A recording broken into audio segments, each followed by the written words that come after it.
आज की कहानी शादी वाले दिन भी काम। रचना गुरुग्राम की एक एमएनसी में सीनियर पोस्ट पर काम करती थी।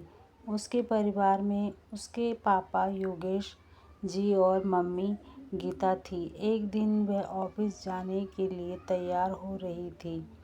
गीता जी, रचना, टिफ़िन पैक कर दिया है, ले जाना। Rachna, okay mummy, bye bye. Geeta ji, अरे रुक तो, नाश्ता भी नहीं किया तूने। रचना, नहीं मम्मी, आज बहुत ज़रूरी मीटिंग है। रचना ऑफिस चली जाती है। इधर गीता जी काम ख़त्म करके अपनी एक सहेली को फ़ोन करती हैं। गीता जी, रमा, तूने एक लड़के के बारे में बताया था, बात चलाना। मुझे अब जल्द से जल्द रचना की शादी करनी है। रमा, लेकिन तू तो कह रही थी कि रचना शादी के लिए अभी तैयार नहीं है। गीता, अरे आजकल के बच्चे तो बस काम में ही लगे रहते हैं, हमें ही सोचना पड़ेगा, इनके पास तो फुर्सत ही नहीं है। रमा, ठीक है, मैं लड़के वालों से बात करके बताती हूँ। अगले दिन रमा गीता को लड़के के बारे में सारी बात बता देती है और उसका बायोडाटा और फ़ोटो भी भेज देती है। शाम को योगेश जी जब घर से आते हैं तो गीता जी उन्हें सारी बात बता कर लड़के की फ़ोटो दिखा देती है। कुछ ही देर में रचना भी आ जाती है। दोनों उससे शादी की बात करते हैं। पहले तो वह मना कर देती है, लेकिन बहुत समझाने के बाद वह लड़के से मिलने को तैयार हो जाती है। 2 दिन बाद एक रेस्टोरेंट में दोनों मिलने पहुंच जाते हैं। सचिन और रचना दोनों मिलते हैं और काफ़ी देर तक बात करते रहते हैं। रचना, देखो सचिन, मैं एक सीनियर पोस्ट पर हूँ। एक तो मैं अपनी जॉब नहीं छोड़ सकती, दूसरे मैं घर का काम नहीं कर पाऊँगी, क्योंकि मुझे घर आकर भी ऑफिस का काम करना पड़ता है। सचिन, मैं समझता हूँ। रचना, हम मेड लगा लेंगे। रही बात नौकरी की, तो मुझे और मेरे घर वालों को तुम्हारी नौकरी करने पर कोई ऐतराज़ नहीं है। दोनों की सहमति होने पर दोनों परिवार एक दूसरे मिलने पहुंच जाते हैं। योगेश जी, भाई साहब, बच्चों ने तो एक दूसरे को पसंद कर ही लिया है।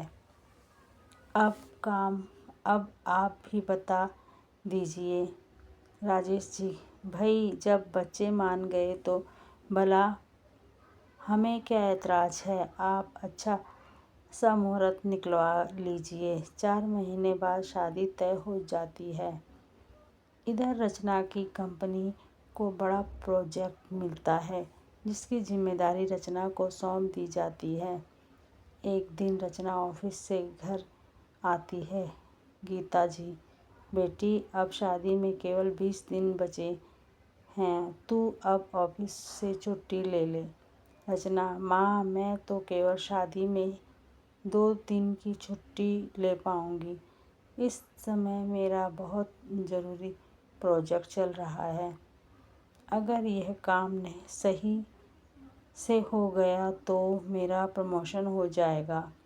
योगेश जी, लेकिन बेटा, शादी की रस्में तो 7 दिन पहले शुरू हो जाएंगी। रचना, पापा, मैं इसीलिए शादी से इनकार कर रही थी। मेरे करियर का ये गोल्डन पीरियड चल रहा है। आप लोगों की बात मानकर मैंने शादी को हाँ कह दी, लेकिन मैं अपने करियर से ध्यान नहीं हटा सकती। गीता जी ने अपनी सहेली रमा के साथ मिलकर सारी शॉपिंग कर ली। इधर योगेश जी ने भी शादी की सारी तैयारियां कर ली थी। शादी से एक दिन पहले ही हल्दी मेहंदी की रस्में की गई। रचना मम्मी, मेरे केवल एक हाथ में ही मेहंदी लगाना, मुझे फ़ोन भी करने हैं।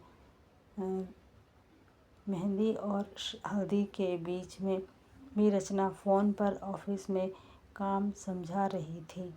गीता जी, अरे अब बस कर, इतना क्या काम की शादी की रस्में भी ढंग से नहीं कर रही है। अगले दिन शादी का समय आया। बारात आ चुकी थी। रंजन और रचना दोनों जयमाला पहने स्टेज पर बैठे थे। तभी रचना की एक सहेली रचना के पास आई। रचना का मोबाइल उसके हाथ में था। रचना फ़ोन पर बात करने लगी। रचना, क्या सर्वर डाउन हो गया? ऐसा कैसे हो सकता है? कल ही हमें टेस्ट किया था। रचना ने जल्दी से फ़ोन काटा और रंजन से बोली, रंजन, मुझे जाना पड़ेगा, मेरी कंपनी में सर्वर डाउन हो गया है। रंजन, क्या कह रही हो? रचना, क्या मैं स्टेज पर अकेला बैठा रहूँगा? कम से कम आज के दिन तो तुम्हें समय निकालना चाहिए। तभी उसकी सहेली ने रचना के फ़ोन में कुछ कहा।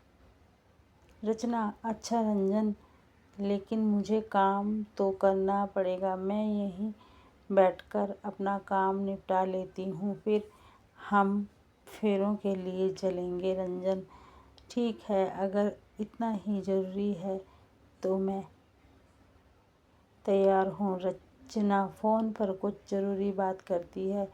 इधर योगेश जी, गीता जी और रचना के सास ससुर कुछ समझ नहीं पा रहे थे।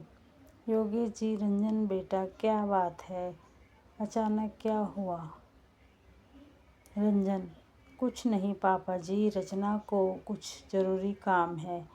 गीता जी, अरे मेरी बेटी, ये क्या कर रही है? आज तो कम से कम काम मत कर। तभी रचना की सहेली उसके ऑफिस के 2 और लोगों के साथ वहां आ पहुंची। रचना, बस माँ 1 घंटे का समय दे दो।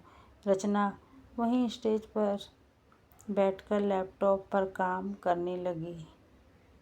बाकी दोनों लोग नीचे कुर्सी पर बैठे काम कर रहे थे। बीच बीच में रचना उनका काम देख रही थी। इसी तरह करीब 3 घंटे बीत जाते हैं। पंडित जी, योगेश जी विवाह का मुहूर्त निकला जा रहा है, वर वधू को भेजिए। योगेश जी, रचना अब चल, बहुत परेशान है सब। रचना, बस पापा, मुझे देर। और राजेश जी, समधी जी, कहीं ऐसा तो नहीं कि आपकी बेटी शादी करना ही नहीं चाह रही है? इस तरह हमारी बेइज्जती करने का क्या मतलब है?